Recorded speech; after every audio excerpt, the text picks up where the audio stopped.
Welcome to the Compile Podcast, a show where two programmers talk about anything and everything. My name is Nick Wu, and I'm the host of the podcast. In each episode, we'll have a topic, and the goal of the show is to compile the topic down to a list of essential points for our listeners. This week is sort of a reboot of the podcast. I've been absent for 6 months, mostly due to work reasons. But now we're back, and what's better is we now have a permanent co-host to the podcast. Jasper, why don't you introduce yourself? Thank you, Nick. Yes, I'm a student right now, so I'm not working like Nick. I'll be hopefully here every week, and we'll see how that works out. So, yeah, looking forward to it. Yeah. So you actually were a guest at one point, and we did have a recording. And what happened?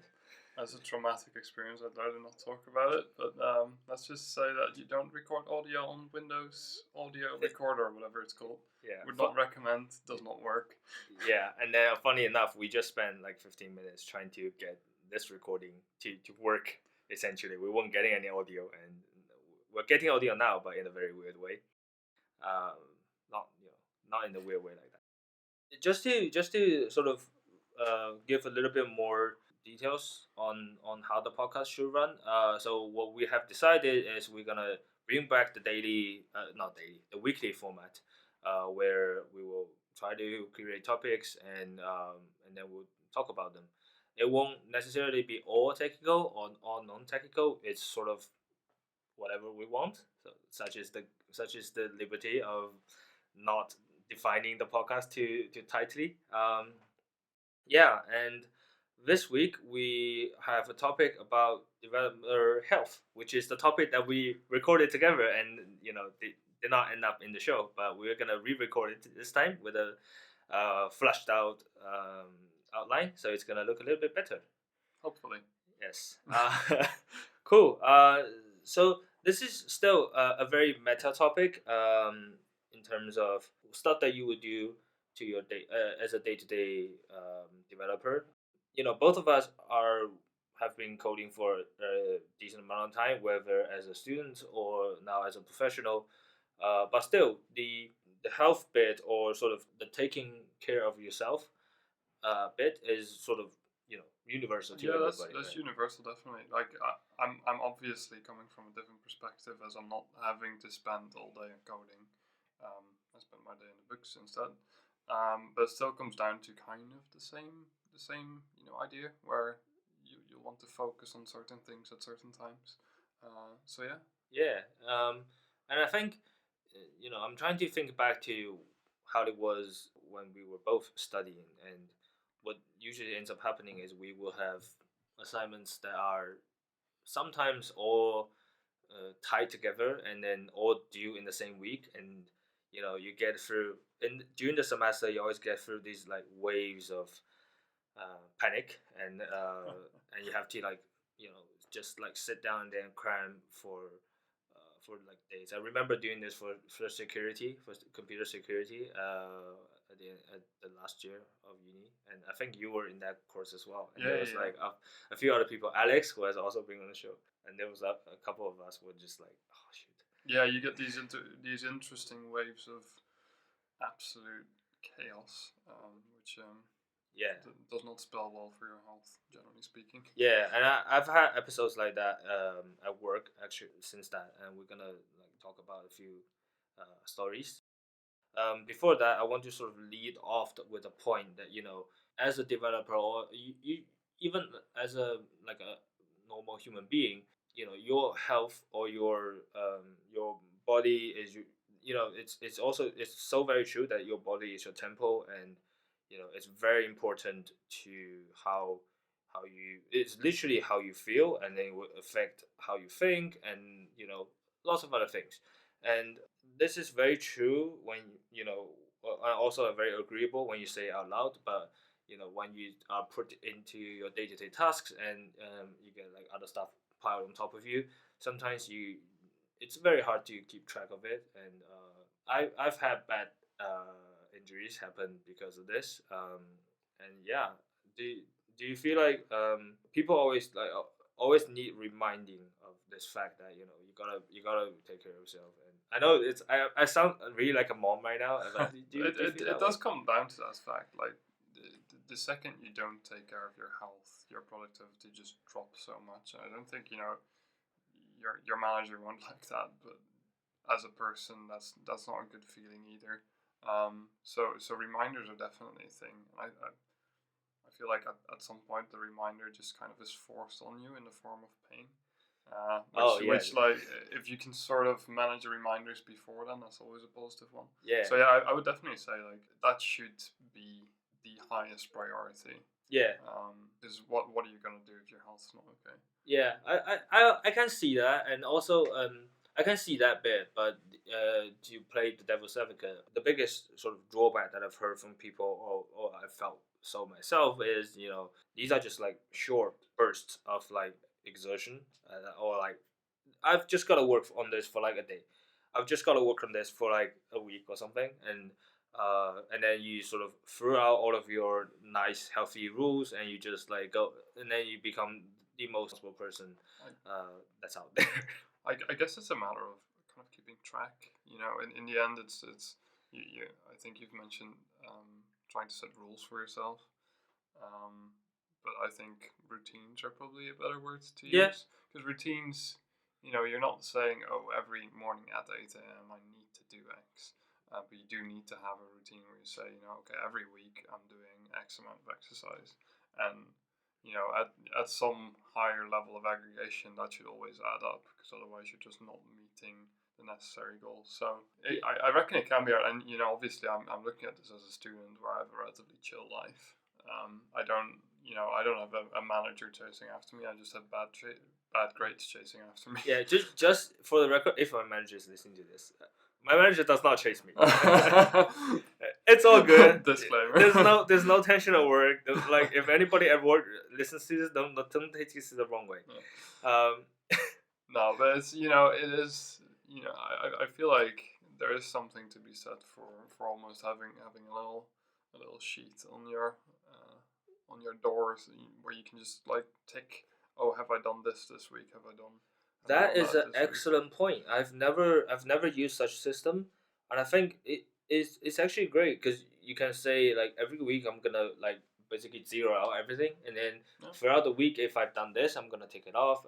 If I've done this I'm gonna take it off. It depends on what you want to do, obviously, but that seems to be a very nice thing. At the end of the week you can always say, oh, there's like 10 things that I wanted to get done. I only did like 7, and this obviously this does not have to be a health related sheet, but you can do it for you can use it for everything. But yeah, it's that's a very excellent point. I've never used it, and I'm considering incorporating that into my bedroom door now. Yeah, I think we've talked about this before, where everybody's always planning their day hour to hour, but in some cases it's much more useful to say, oh, I need to do all of these things within this span of time.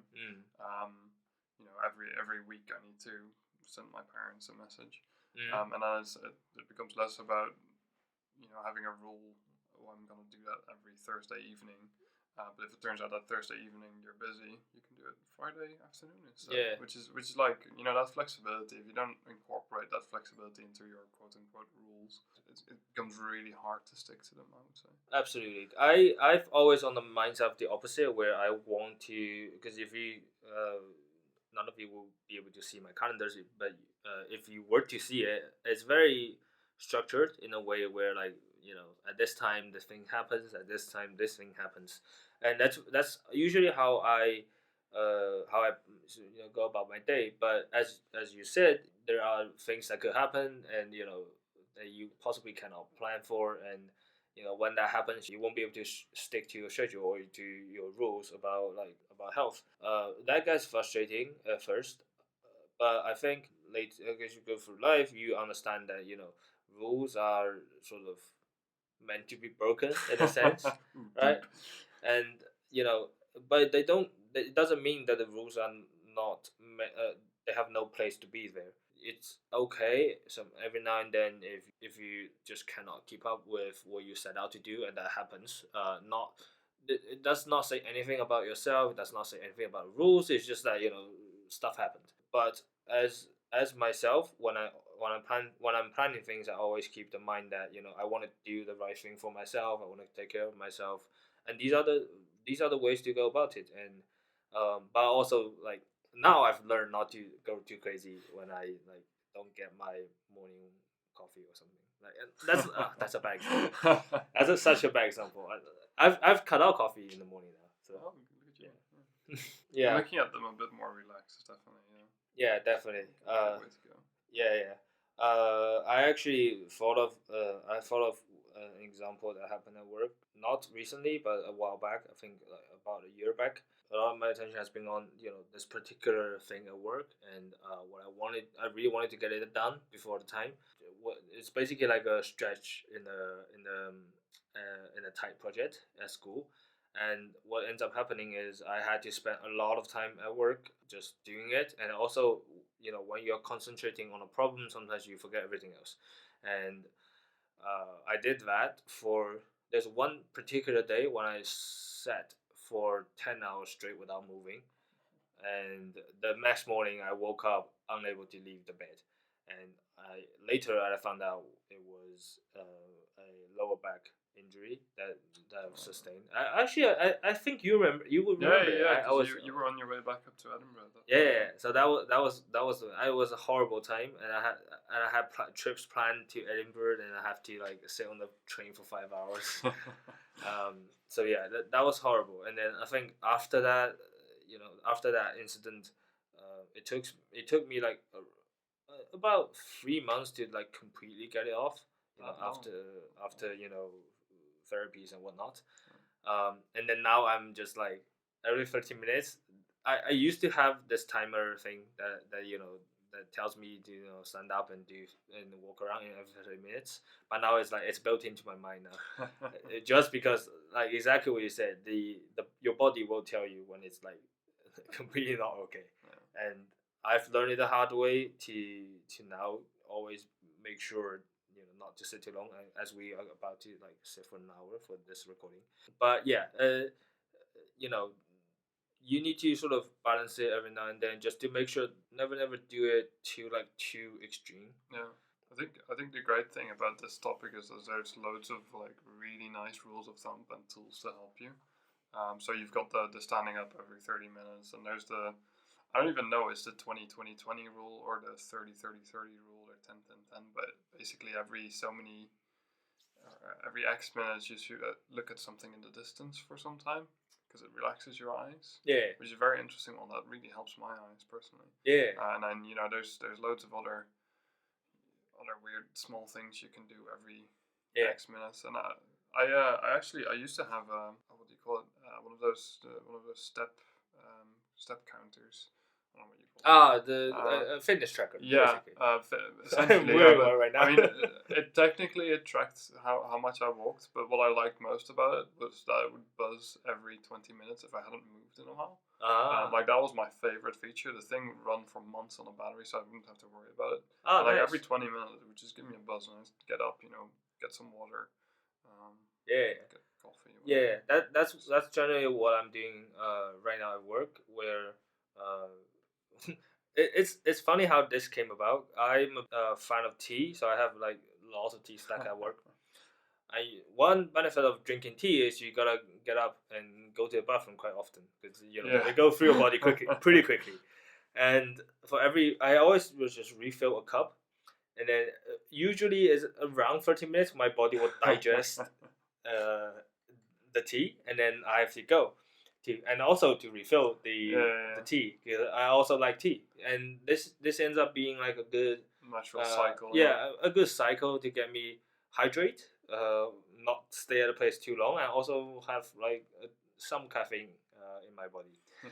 I'm not asking like everybody in the podcast to do it, but it's just that these are very custom or very like personalized little cycles, or like little habits that you can cultivate that will help you in many ways at the same time. So just be a bit more mindful in like noticing all of these stuff, like some stuff you like will trigger like or stuff you like that will give you benefits might also trigger something that will also give you benefits, and what you gotta do is you chain them together, and you do one thing, and then you just automatically leads you, because you most of the time you just on autopilot, and then it leads you to other things, and you just keep getting.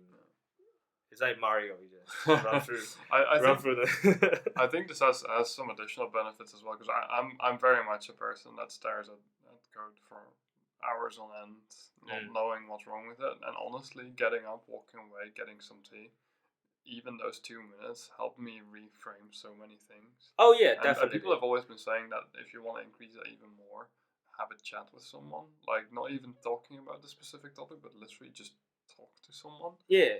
Which you can also incorporate in that kind of stuff.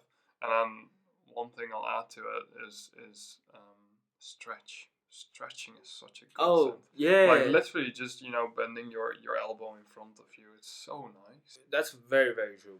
I recently I've been having some troubles on my shoulder and my upper back. That's not because of work per se. It's just I injured myself at the gym, and and it's sort of trickling into everything every bit else in my life, and at work especially this becomes like a bit of a nuisance, because you know after a day like right now, after when we're recording this, my shoulders are not exactly comfortable. So it's always important to, like, as you walk around or as you stand up, just like shrug it, or do a little like shake Get the on the blood shoulders. flowing. Yeah, that's the thing. Yeah. That's a very good point. Yeah. I guess for our audience, the decent amount of you are looking at screens. If that's computer screens, your phone, or like some sort of tablet, I think as two people who are wearing eyeglasses right now, these are also something. Oh, he's just took it off as I said it. Yeah, your eyes are also very important to take care of. Um, the common thing that I see people use is this thing called a blue shift glasses, where it just reflects some of the blue light off of screens. Yeah. So that you don't get like it's not as bad if you were just to. I wonder actually, because I think everybody at this point in time, anyone with a Mac at the very least is using it. Is this like program, this software that like dims the blue light on your screen towards the evening? I wonder if that's kind of the same idea. I thought it was only for evening time stuff, where it kind of like it triggers your body to go to a sleep mode instead of being awake. But does it also help in daily? So first of all, this is the blue, the I think it's called like a yellow shift or something. This is sort of like baked into Mac. So every Mac has it, and you can set the time. You can set it to like sunrise or sundown, and then because this is connected to the internet, it figures out the time and does it for you. The blue shift, turn it off or dim it down, is particularly useful for nighttime, because what happens to your body is the blue light sort of disrupts your sleep. So it makes your body think you are still awake, even though it's nighttime and you need to go to sleep. And I think that's something that that's very well done into macOS. I actually have that disabled because sometimes if I'm doing like development stuff on the Mac, and the screen is automatically yellow to a shade, then all my CSS is gonna be like super, I know that feeling, super messed up to someone who doesn't have this on. So I have in the past done photo editing with my filter on accidentally. Yeah, those pictures came out really strange. Is it like The Shining? It's just super blue. Yeah, exactly. Well, essentially. Yeah. No. So that honestly, that does really help. I think Android does it too these days. But the glasses, I've heard people being really really positive about them. I'm this close to trying them. They look a bit stupid. Is my main. I have two sets that I use sort of back and forth. Depends on the setup. So there's one set of like actual eyeglasses that cuts blue light, but what you see is almost exactly what you would see in like normal like in everyday world, which I don't, which leads me to doubt if it does work. Yeah, I mean placebo is always a thing. So I've sort of moved away from that, and the other thing is this, because we both wear glasses already. and we wouldn't want to get like a second glass with like prescriptions, and we have to like maintain them and whatnot. There's this little clip thing that goes on the top of your eyeglass, and then it's like when you go to movies, they give you this little clip thing for the 3D. Right, yeah. So you have something like that as well for blue light, and it looks yellow. So after you put that on, and you look at look at the screen, everything white will become yellow to a degree, or orange to a degree. So that does convince me that it works. However, it's just a little maneuvering that you have to do, and yeah, it's. I've used it at work. I've not used it of late, because I haven't had too much strain on my eyes, I think. But yeah, it's something to explore, and something to try out if you have dry eyes, or like your eyes feel itchy every now and then, or it feels completely dead after you like turn off from work. If that's the case, do try it out. And also, at the very end, you can always go for eye drops that they're in like every pharmacies. Yeah, I've not personally tried those. I've heard people being fairly happy with them, so Yeah. I might give them a go. But yeah, I'm comfortable with anything in my eyes. Is the problem? I can't do lenses. Oh, I thought you meant I'm terrified of them. Yeah, I have the same fear as well. I tried it once, and it was a yeah. I almost had a panic attack. Yeah, no, not for me. Yeah. Yeah, and then there's the age old problem of coding position as well. How you're sitting at your desk. Possibly the most complex one of all of these. Do you have any like sort of rule of thumb to bring up on this one? So my conclusions after dealing with this a lot is that none of it works, and you're better off just stretching properly every 20 minutes. Oh yeah, that's also that is very true. Yeah. So I've suffered a lot from repetitive strain injury, which I think most people will know carpal tunnel syndrome. Yeah. Which is a subset of repetitive strain injury, and all of the recommendations are always, you've got to have right angles in your elbows and your knees and all of this. None of that has worked for me. Oh, okay. So I'm just doing whatever feels most comfortable for me, and I'm just stretching. I think honestly, ever since I've started doing that, everything has been way better. I see. I will say one thing that is interesting to explore is a standing desk. So IKEA do these really cheaply these days. But standing desks are actually, I mean, they're good for a variety of reasons. One, because you're just moving more, but also it just kind of reduces the strain on your body because you're not sitting in one position the entire time. You kind of shift back and forth. It's mild, but it does contribute to it. And one other thing that people have been saying, and I can't judge for this because I'm not in an office, but apparently it really opens up conversation in the office, so that's always an interesting one. What do you mean, the standing desk? Yeah, because you're kind of moving about, and you can just kind of hobble over to someone else. I mean, I always just roll my chair, but Yeah, the funny bit of this is we do have standing desks in my office, and I do make use of them. But the funny bit is when you do make use of them, because you're in like an open plan office, when you raise up, everybody like that's sitting next to you is like you get into this like normal distribution of a setup, and then what's often weirder is when you raise up the people who are actually opposite to you, but usually just you can't see them behind the screens because there's like two sets of screens, and then you can suddenly see their faces. Oh, I didn't know this person was opposite me for all this time. Yeah, it was quite fun, and I would say, as someone who just went through the ergonomic training last week, that if you are, it also depends a lot, right? If you're gonna be around all the time, you're gonna like study in the library for a bit, study at home for a bit, at some cafe shops and whatnot. You don't really have the liberty of like a proper setup of because there's no screens that you can sort of move or anything. But if you are in the office, or you have a fixed place of work, or you just like you go, or you have this like setup and your desk or something, then it's worth doing a little bit of setup. And just to recite what I was told. You want to keep basically your screen an arm length to your eye. So what you can do is you can sit in front of the screen, and then you just raise your arm, and then if your fingertips start to touch the screen, then you're good. It should touch like at your eye level. It should touch like about a third to the top. Yeah. So so then you're not Yeah. tilting your head down when you're looking at the screen. That's a common problem with laptops because if you're on your laptop, you're definitely looking down.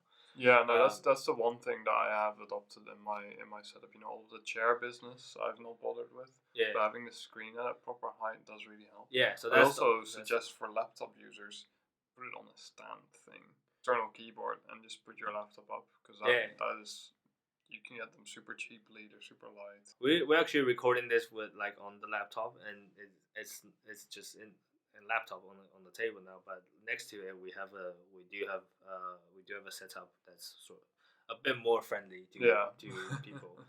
There's now like chocolate truffles on it, but priorities. Yeah. That was an excellent segue, by the way, to the next point about about eating and dieting. In terms of dieting, I would just say don't bother with it. It's not worth to like adopt a diet. Just eat like what's healthy, or what's good for you, or more important, what's not good for you, and just try to cut down on it if you can, and eliminate it is the best. And if you can cut down on like I don't know fried chicken or whatever, that's always the best. You can have it every now and then, just don't make it into like some sort of weekly habits. And yeah. And for me, that's all very easy. The biggest problem I have is snacking, because I get very snacky when I'm sort of in the problem, and it just feels so much better to think of a problem with a cup of tea or some biscuits next to you. Yeah, honestly, it really does. I mean, tea is a good one because I always just start drinking instead of not alcohol. I drink my problems away. No, I just get tea out instead of snacks, and that actually really helps because I think it's just your body going, I just need something else to do. I think what happens is really like your brain is working, and like that takes energy. Yeah. Like, and your body is like, I need some energy in me now to like facilitate all these brain activity. And another like one snack that has worked well for me, that instead of like crisps and chocolate truffles, is peanuts, and basically any nut in general. Yeah, I think small, like very small things you can just eat one at a time are really good. I always just get dry cornflakes, like non-sugary dried cornflakes. They're great with no milk. You just I just like, because it's for me it doesn't need to taste good. It's just about the process of putting something in my mouth. You just want something to chew. Yeah, so I reckon people around me get really annoyed at me because it's really crunchy. So it's really crunchy, and you live like little bits every night. No, I'm pretty neat. Okay. No, but that's probably my biggest like bad health habit when I'm coding. I don't even think it's that bad, to be honest. Like what you're eating is not bad per se. It's just a weird selection for for this. I've usually used never mind the chocolate truffle. It's just there like ages ago. When I'm thinking something really difficult, and I just need something to like fuel me, and then I try to get some nut. And chocolate is also good, like dark chocolate. Yeah, dark chocolate is okay. Little like whatchamacallit, like you can get a bar and then you just break it down to pieces. Oh yeah. And then you just like. It's too expensive though. I'm a poor student. Oh no, but like you can get like, come on, it's like £1.50 in the amount of chocolate I go through. Oh, okay. You buy it by the pound, right? You just yeah. No, that's the thing. Like that's why I do cornflakes. It's a brilliant solution to it. Apart from that, I actually don't know this particular thing about you. Do you have any like exercise that you like some sort of exercise that you do? I know you're into dancing recently, actually. Yeah. Okay. So that's So I dance with my girlfriend, which is good fun. That's 2 times a week, and it's probably not like that's ballroom dancing. So that's more intensive than it looks, for those wondering. No, that and that's not enough to really keep me going. But I happen to be Dutch, which means our people have long figured out this problem. If you if you just cycle everywhere, your daily exercise is not an issue at all. Yeah, that's also very true. Yeah, so I cycle to and from uni, which is half an hour back, half an hour to uni, half an hour back. Yeah, every day, which is more than enough of yeah, I remember when we were studying in Edinburgh, you live close to the campus where we are not studying. Yeah. Which means that you have to cycle to the campus quite often, and the way to the campus is a very long slope, the upward slope to uni. So yeah, I'm very impressed that you have been able to like keep in fourth year you are keeping most of the lectures where I live 5 minutes walk away. I'm not going to any. So no, but yeah, that means I have a really easy life easy time getting my exercise in, which I guess I did used to swim. Yeah. Which I would highly recommend to anyone having problems with any part of their body, because I can't run, which would be my favorite exercise otherwise. Yeah, there's a lot of like joint problems. Yeah, exactly. Like that's the problem for me with exercise. Like I'll sound old, but everything always hurts. Yeah. So I tried going to the gym. That didn't really work out. Swimming was great, apart from the fact that you're then wet, and which results in wet stuff in your backpack, which means you can't go straight to university because everything will get smelly. That's also so true. Exercising is hard. I would say. What's your I guess this isn't really a fair question. Like, so what's interesting in your form of exercise compared to mine is that yours is sort of already embedded into your life, right? You have to like get them in because you cycle everywhere to work. So at the end of the day, you would have done it anyway, right? Yeah. So for people like myself are a little bit more I wouldn't say lazy, just how things turn out to be, where if we just go about our days we wouldn't get much exercise. I live pretty close to work, and it's like 20 minutes walk ish and back and forth. There's no way that's enough no, I mean that'll get you further than I think you think it does. Like actually walking is not that bad. Yeah, but like just walking 2 miles a day is like it's not intensive enough, is it? Yeah, so you have to be much more deliberate. Yeah, exactly. So which leads to my point where if that is the case with you, and you feel like if you're like me, just walking like 2 miles or below a day, because sometimes I get lazy and take the tube, then you gotta come up with something. And for me, it was always to the gym. I also play badminton every once a week, now twice a week. So I guess the point is, depends on what your situation. Again, like a lot of these stuff are very personal to you, and you gotta have to like evaluate them for yourself.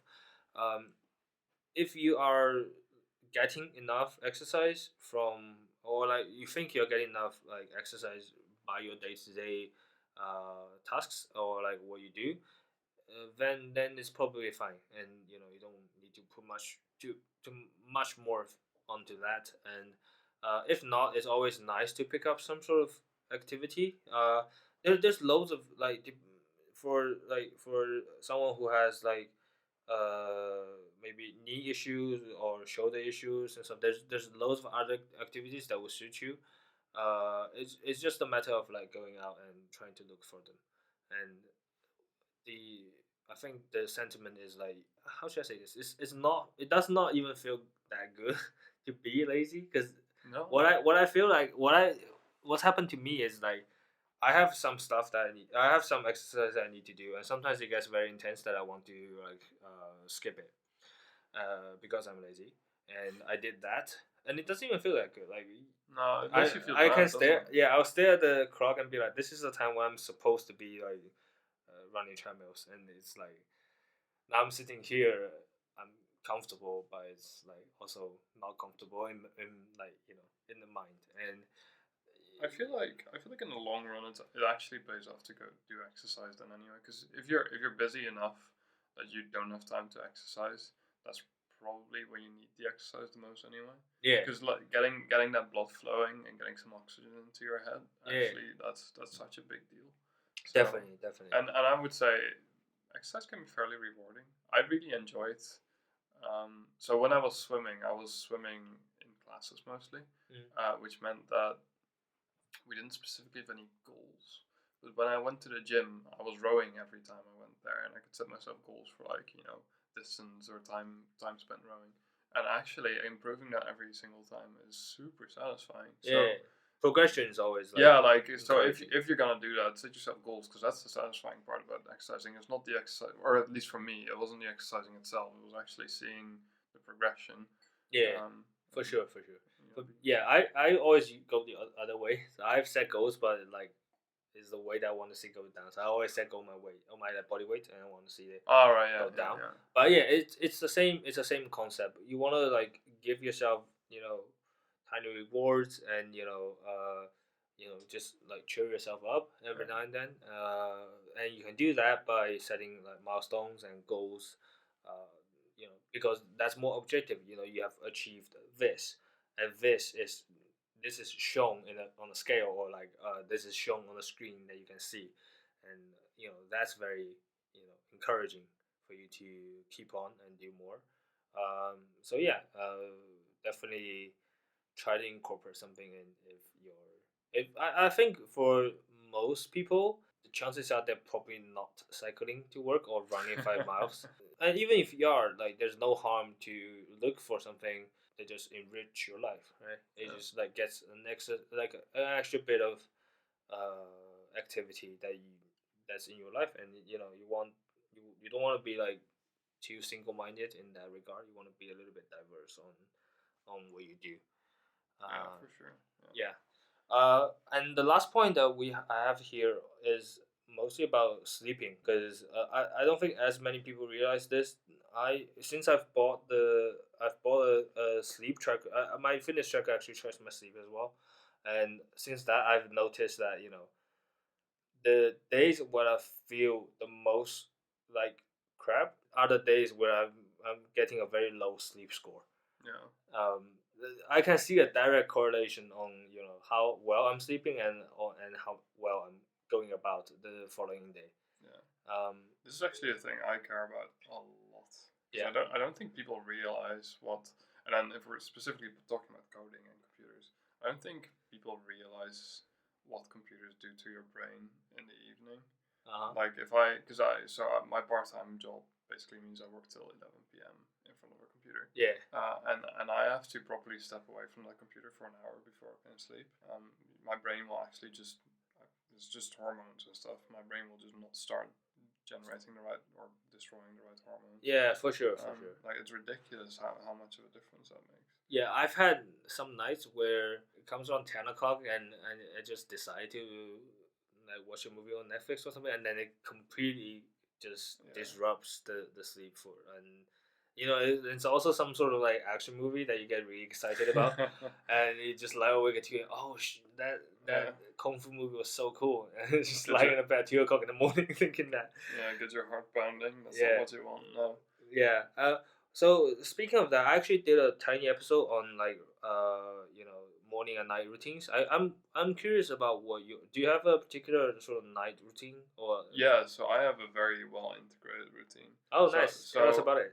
Yeah, so essentially, I used to always go bed at 12, which means that at 11 I stop doing stuff on my computer essentially. Okay.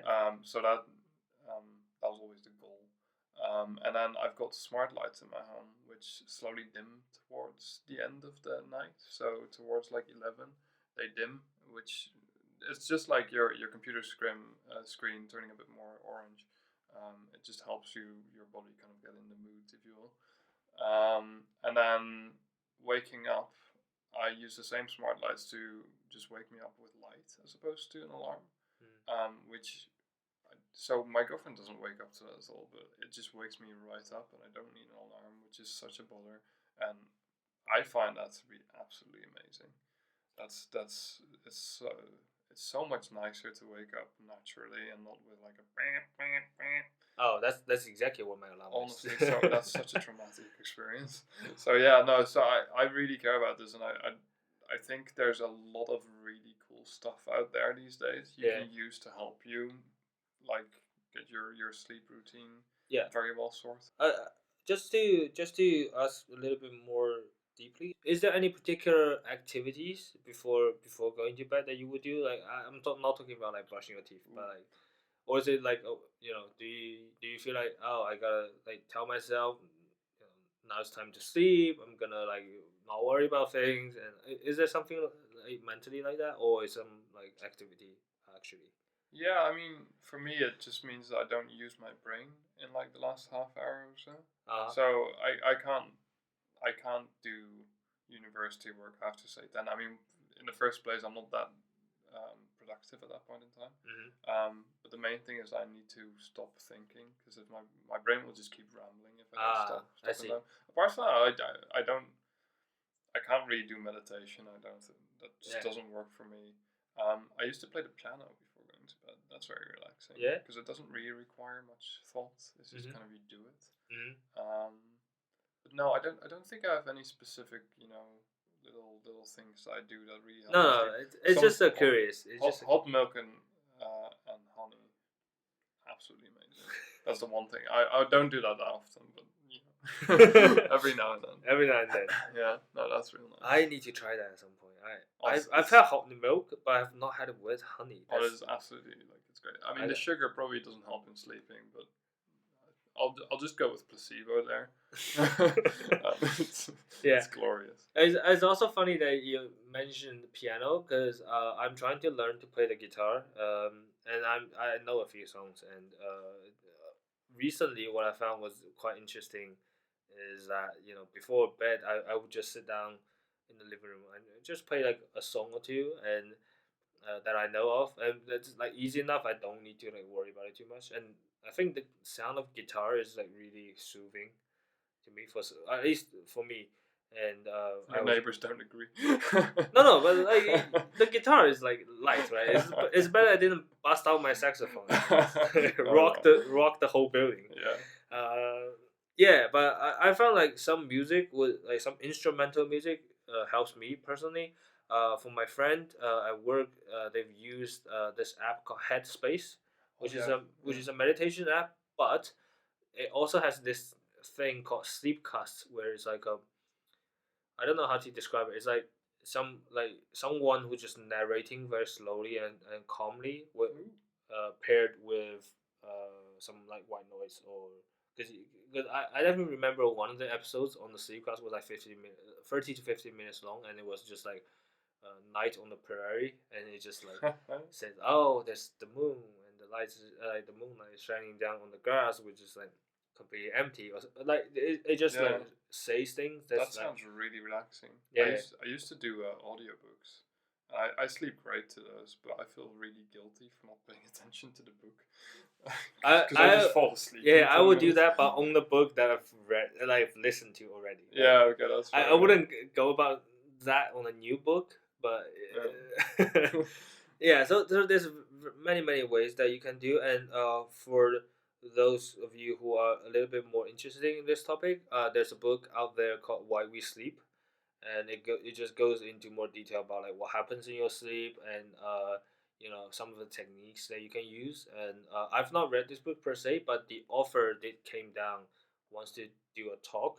And I was very impressed by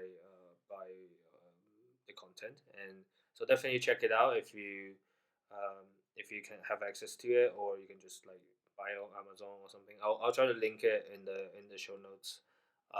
But yeah, um, overall, it's just we've thrown at you a lot of tips and a lot of like points, but I think the bottom line is that you have something that everybody has something that they need to do. They have to go about their life, but you also want to plan your health, or like manage your health and just balance everything a little bit responsibly. that does not mean that it has to be absolutely balanced all the time. You can have like various periods where you have to, oh, this is the time I'm gonna focus a bit more on work. This is the time I'm gonna focus a bit more on health or on myself, because like I can take a vacation or something. Yeah, so I guess the point is just to like wait, like actually think about these things and weigh them and try to plan and balance everything. It's not easy at all, and I don't think anybody is ever gonna be like perfect at it. And it's also like very personal to anyone. So your health is ultimately sort of up to you. Yeah. So um, that being said, you're also responsible for like taking care of yourself. And yeah, that's the biggest takeaway, I think. And just the fact, the realization that your health is important is probably the most important step you can ever take. Yeah. So like, write it down on the post-it note, stick it on your screen, and then you're probably halfway there. It's a very very old-fashioned way of getting it, but okay. Post-it notes are great. I know, I do use them, but it's just, I use them for different for different things. If I have like the meeting and stuff, I need to like note it down. But yeah. Cool. That's it for the podcast, for the at least the main topic. It's our first week being back after such a long break, and how do you feel, man? Is this something? This is what you expected it to be like, or no? I think this was about what was promised, what we set out to do, right? Yeah. No, I think that's interesting. Yeah, it's not too many jokes. Not enough jokes, or not too many. we can joke more if you want. No, I think this will do. Yeah. We used to do this thing at the end of the episode. I don't know if we might just record this and then ended up cutting it. Is there anything in particular that you want to recommend to the audience? It doesn't have to be anything digital or even technical. Just like ride a bike or something. I mean, if you summarize my thoughts, ride a bike. Oh, did I hit you actually? I mean, no, that wasn't. I had nothing on it. But yeah, no, I think. Any book that you read recently that's interesting? I mean, I'm reading loads of books, but those have nothing to do with anything people will care about. Okay. Just for your own leisure. Yeah. No, I think like go out, go see a park. Parks are great. Yeah. What do you do at parks? What, you walk around. Ah, okay. You enjoy the fact that there's oxygen in the air as opposed to tube dust. Ah, okay. Yeah, I have a similar feeling towards the tube. I don't have much to recommend myself. Yeah, there's a few audiobooks that are really interesting that's coming out. They haven't come out yet, so if you can pre-order it on Audible, that would also be nice. I think it's some Sherlock Holmes spin-off show. I'll try to link it in the. I forgot the name. I'll try to link it in the show notes. It's basically the characters from Sherlock Holmes, but not written by Conan Doyle, but just like as a spin-off written by somebody else. But it seems to be interesting enough, and so yeah, I've pre-ordered it, and I'm gonna listen to it and probably recommend or not recommend it in a couple of weeks when it comes out. Cool. That's it for this week's podcast. We'll have a new episode next week, and that's what we are going to do for sure. Cool. So thank you very much for coming in today. I know it's very inconvenient to do this at this hour and also on this date. But yeah, thank you very much. Cheers. Thanks for having me. Right. And thank you. See you next week. We'll see you next week.